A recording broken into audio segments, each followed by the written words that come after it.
கத்திரிக்காய் கிரேவிய இந்த ரெசிபில செஞ்சு பாருங்க. உங்க லைஃப்ல இந்த மாதிரி ஒரு டேஸ்ட அனுபவிச்சிருக்கே மாட்டீங்க. ஃபர்ஸ்ட் ஒரு பேன்ல எண்ணெய் ஊத்தி இந்த மாதிரி கத்திரிக்காயை கட் பண்ணி உள்ள போட்டு ஒரு 3 நிமிஷம் பொரிச்சு எடுத்துக்குங்க. அதே எண்ணெயில கொஞ்சம் கடுகு, கொஞ்சம் சீரகம் போட்டு அப்படியே கருவேப்பிலை மேலாக்கல தூவி 4 பெரிய வெங்காயத்தை நறுக்குன்னு கட் பண்ணி உள்ள போட்டு நல்லா வணக்கிக்கிங்க. ஒரு மிக்சி ஜார்ல 2 தக்காளி, கொஞ்சூண்டு இஞ்சி, ஒரு 5 பல்லு பூண்டு எடுத்துக்கிட்டு அதை நல்லா அரைச்சி இதுல ஊத்திருங்க. 1 ஸ்பூன் மஞ்சத்தூள், 4 ஸ்பூன் காஷ்மீர் மிளகாய் தூள், 3 ஸ்பூன் கொத்தமல்லி தூள் போட்டு நல்லா கிளறிடுங்க. அப்புறம் முக்கியமான மேட்டர் இந்த தயிர் தான். ஒரு 1/4 லிட்டர் தயிரை நல்லா இந்த மாதிரி அடிச்சு கிரீமா ஊத்திருங்க. இந்த தயிர்ல தாங்க டேஸ்டே இருக்கு. ஒரு 5 நிமிஷம் ஸ்லிம்ல விட்டீங்கன்னா இந்த மாதிரி எண்ணெய் பிரிஞ்சு வந்துடும். அதுக்கப்புறம் இந்த கத்திரிக்காயை போட்டு நல்லா கிளறி, தண்ணி ரொம்ப அதிகமா தேவையில்லை, தேவைக்கேத்த உப்பு போட்டு மூடி வச்சிருங்க. சரியா ஒரு 10 நிமிஷம் கழிச்சு எடுத்து பாருங்க. இது வரைக்கும் இந்த மாதிரி ஒரு கத்திரிக்காய் கிரேவிய டேஸ்ட் பண்ணிருக்கவே மாட்டீங்க. அப்புறம் என்னங்க, கொத்தமல்லி தழை போட்டு மூடி வச்சு இறக்கிற வேண்டியதுதான். இந்த மாதிரி சுட சுட சாதம் போட்டு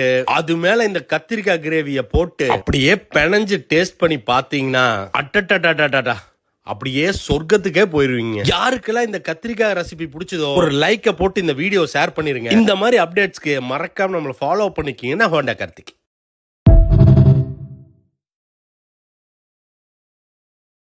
Download ShareChat.